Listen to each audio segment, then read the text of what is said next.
Baik, selamat siang. Berjumpa kembali sahabat pembelajar. Pada kesempatan kali ini kita akan mencoba membahas tentang sebuah topik yaitu bash scripting di Linux.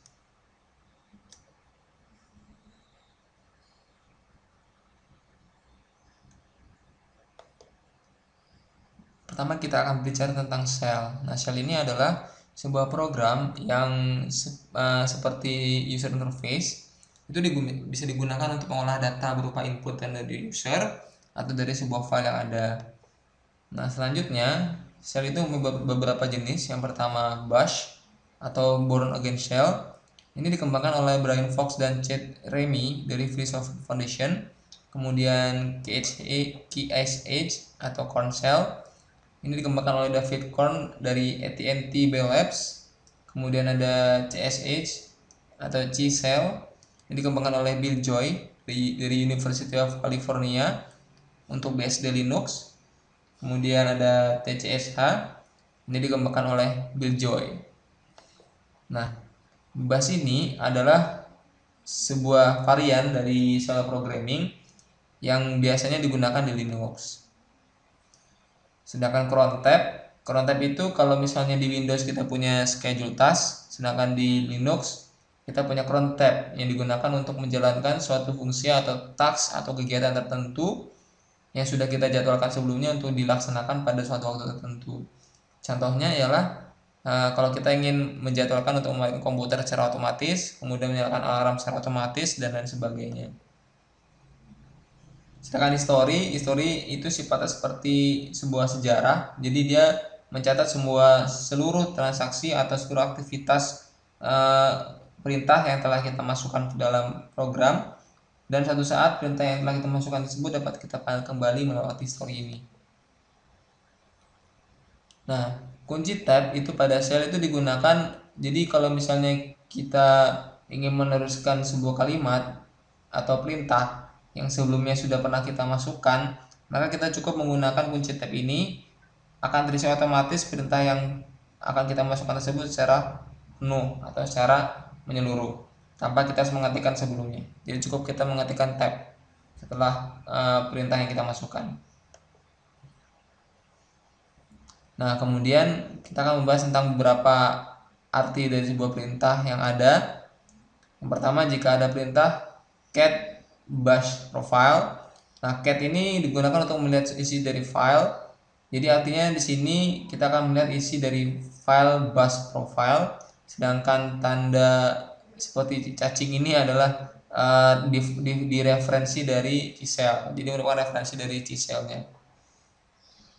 Sedangkan $echo hostname echo ini adalah sebuah perintah untuk menampilkan atau mencetak isi dari sebuah perintah. Jadi ini artinya adalah kita ingin mencetak isi dari perintah untuk hostname, kemudian hostname. Nah, definisi berikut dari variabel adalah sebuah pengenal, yaitu berupa satuan dasar penyimpanan yang isinya sewaktu-waktu dapat berubah. Jadi dia tidak tetap, sewaktu-waktu dapat berubah akibat eksekusi program ataupun program lain yang dilakukan oleh OS. Nah, kalau misalnya kita ingin melakukan penginputan atau meminta input dari user, kita bisa melakukan dengan menggunakan perintah read. Misalnya read A itu untuk meminta perintah A dan sebagainya. Nah, untuk fungsi logika ini ada beberapa jenis, ada OR, ada AND, ada NOT.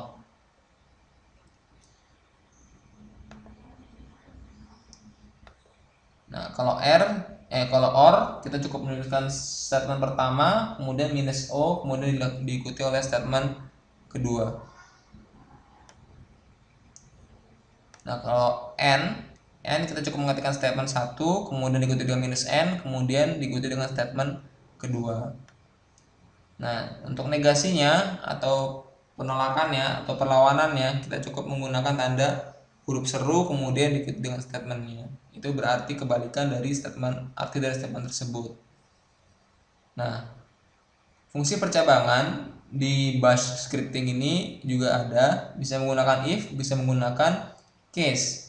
Jika kita menggunakan if, contohnya seperti ini, if test diikuti oleh komennya, kemudian drain, lalu perintahnya apa, else if di sini ditulis dengan elif, kemudian test diikuti oleh komen 2, kemudian then perintah 2-nya apa, selanjutnya else perintah, dan diakhiri if dengan v. Sedangkan untuk case itu seperti ini, case, variabel, dan seterusnya diikuti oleh tanda titik koma untuk mengakhiri. Nah, untuk perulangan itu bisa menggunakan for, itu for diikuti kondisi, kemudian ini variabel sampai dengan dan. Selanjutnya adalah kita bisa menggunakan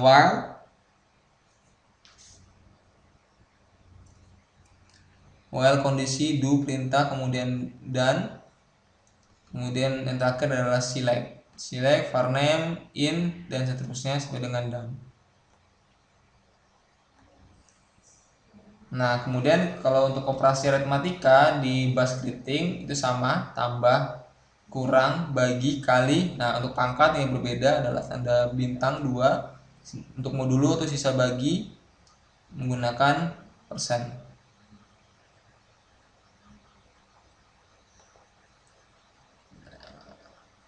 Scriptnya seperti ini. Bilangan pertama diikuti oleh lambang operatornya, diikuti oleh bilangan kedua. Jadi kalau bilangan pertama ingin menjumlah, masukkan tanda tambah, kemudian bilangan kedua, dan seterusnya.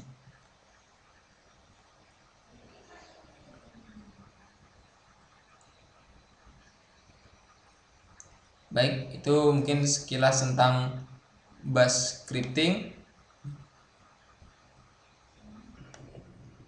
Selanjutnya kita akan mencoba menggunakan operasi bash scripting itu di Linux. Kita akan membuat sebuah aplikasi untuk melaksanakan inputan. Nah, langkah pertamanya kita masuk sebagai super user, sudo su.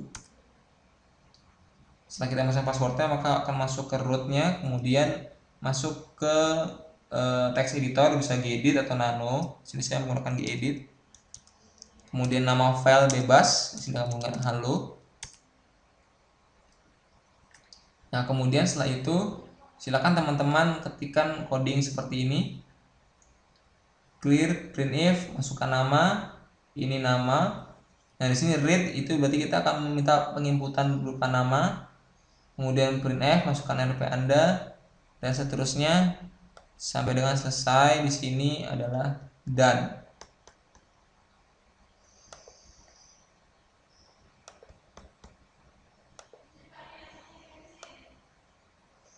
Ini coding menyeluruhnya seperti ini, teman-teman bisa isikan, bisa buat. Oke, kalau sudah kita save. Nah, kemudian kita akan merubah aksesnya agar bisa di read and write. Caranya dengan change mode, kemudian 777, kemudian nama file hello yang tadi kita masuk buat. Nah, setelah itu baru kita jalankan titik slash nama file.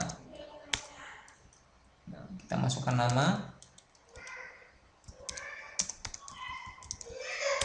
Sini masukkan nrp misalnya. Nah, maka muncul seperti ini. Misalnya kita akan melihat hak akses, kita ketik 11. Nah, ini hak aksesnya, root. Kemudian versi kernel misalnya 8. Ini versi kernelnya 2635. Kemudian kita ingin membuat file text misalnya 10. Masukkan nama file, coba misalnya. Oke, kita sudah membuat nama file textnya. Kemudian hostname-nya kita melihat hostname adalah S. Oke, ini contoh program aplikasi sederhana, kemudian kita keluar. Ini bisa teman-teman bebas aplikasikan sesuai dengan keinginan teman-teman dan sesuai kebutuhan teman-teman.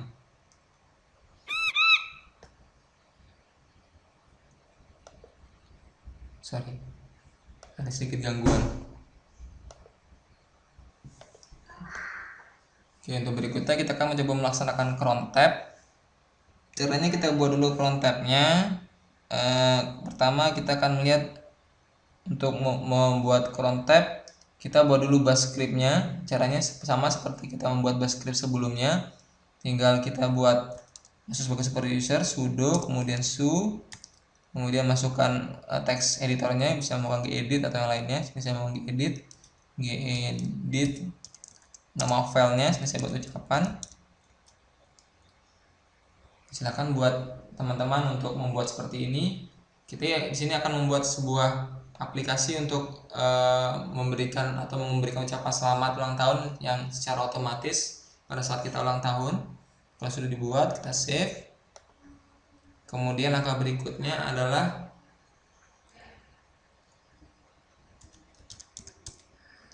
kita buat cron tab-nya, sudo cron tab -e. Nah, di sini akan masuk ke text editor.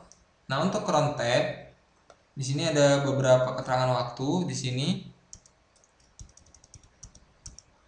Yang pertama, jika kita ingin menampilkan waktu tertentu, maka urutannya seperti ini. Ini adalah pertama menit, artinya perintah Anda akan ditampilkan dari menit ke berapa. Sini misal dari menit ke 0. Ini menit 0 sampai ke 59. Kemudian spasi, jam, perintah Anda akan ditampilkan pada jam berapa. Ini dimulai dari jam 00 sampai 23. Sini saya misalkan jam 21, kemudian spasi, kemudian tanggal, ingin tampilkan tanggal berapa, misalnya tanggal 10, kemudian bulannya bulan apa, misalnya bulan 4 misalnya. Nah, kemudian sini adalah hari itu hari Senin sampai Sabtu 0 sampai dengan 6. Misalnya ini saya mau menambahkan pada hari Sabtu, berarti hari 6, kemudian spasi, kemudian letak dan nama dari file Anda. Berarti di sini keterangannya aplikasi Anda akan dijalankan mulai dari menit ke 0 pada pukul 21 malam tanggal 10 bulan 4 di hari ke-6. Nah, bagaimana kalau Anda ingin menampilkan tanggal 10 bulan 4 tapi di hari yang apa saja? Kita ganti dengan tanda bintang. Tanda bintang. Seperti itu, maka akan tampil pada hari apa saja yang punya tanggal 10 di bulan ke-4. Dan kemudian akan dijalankan pukul 21 menit ke 00. Nah, kalau misalnya kita mau jalankan di bulan berapa aja, yang penting tanggal 10, kita tinggal rubah saja dengan tanda bintang seperti ini, maka akan dijalankan di setiap tanggal 10 di seluruh bulan pada pukul 21 menit ke 00. Nah, bagaimana kalau misalnya kita membuat di seluruh tanggal? Kita ganti saja dengan tanda bintang, maka akan berlaku di seluruh tanggal, seluruh bulan, seluruh hari, di setiap pukul 21 menit ke 00. Nah, bagaimana kalau ingin dijalankan di setiap menit, jam berapa aja? Maka kita akan ganti dengan bintang. Nah, ini akan berjalan di seluruh jam dari pukul 00, setiap jam akan berjalan perintah Anda. Kalau 1 menit sekali, nah berarti menitnya tinggal kita ganti dengan tanda bintang. Maka ini akan berjalan setiap 1 menit sekali. Seperti ini. Kemudian kita simpan, Ctrl X, kemudian yes, enter.